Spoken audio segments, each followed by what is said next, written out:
Hello বন্ধুরা, Sabita kitchen and ব্লগে তোমাদের সবাইকে স্বাগত।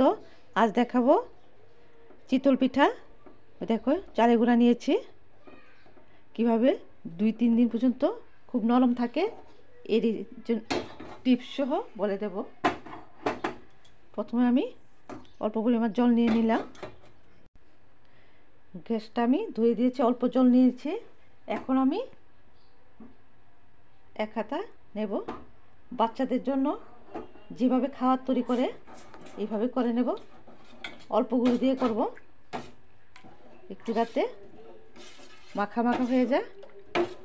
তোমরা দেখতে থাকো। শীতকালে তো সবাই পিঠা খাও, কিন্তু অনেকে দেখা যায় পরের দিন শক্ত হয়ে যায়, কিন্তু এটা হবে না।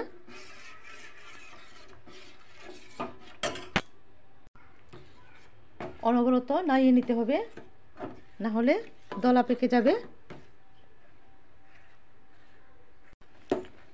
দেখো এইভাবে করে নিতে হবে। এই যে দেখো, দেখতে পাচ্ছ। এখন আমি ঠান্ডা জল দেব।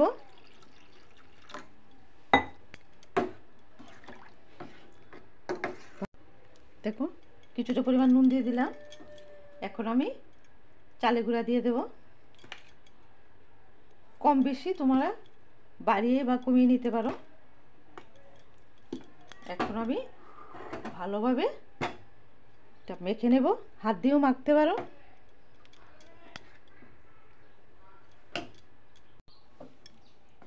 দেখো লবণটা তুমি চেক করে নেবে। আর একটু জল লাগবে আমার।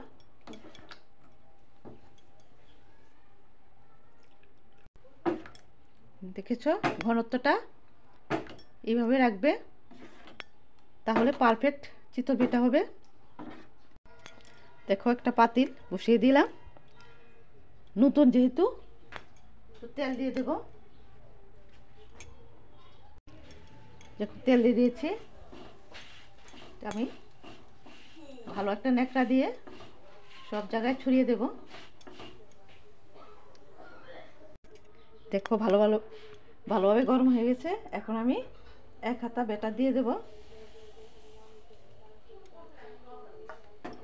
দিয়ে মাটির আবার সরা থাকে, ঢাকনা থাকে, ঢাকনা দিয়ে ঢেকে দিলাম। উঠিয়ে দেখিয়ে নেব। এই দেখো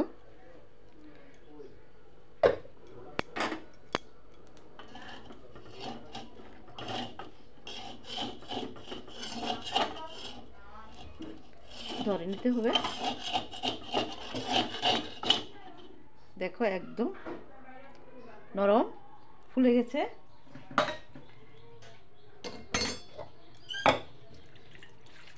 এখন আবার ভালো করে একটা ভালো ন্যাকড়া দিয়ে মিশিয়ে নিতে হবে। ব্যাটারটা নাড়া দিয়ে তারপর দিয়ে দিতে হবে।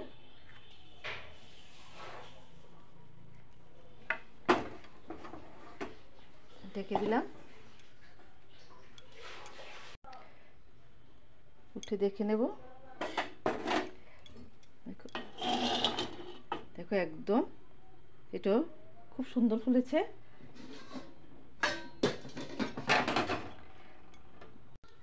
দেখো সবগুলি কেমন ফুলেছে। একদম 2-3 দিন পর্যন্ত নরমই থাকবে। আমার মতো করে একবার ট্রাই করবে, 100% নরম থাকবে। দেখতে পাচ্ছ সবগুলি ফুলেছে। এইভাবে করলে 2-3 দিন পর্যন্ত নরম থাকবে। এখন গুড় দিয়ে সবাই খেয়ে নেব। কেমন নরম হয়েছে তোমরা দেখে বুঝতে পারছো। এই যে একদম নরম। এখন গুড় দিয়ে খাবো।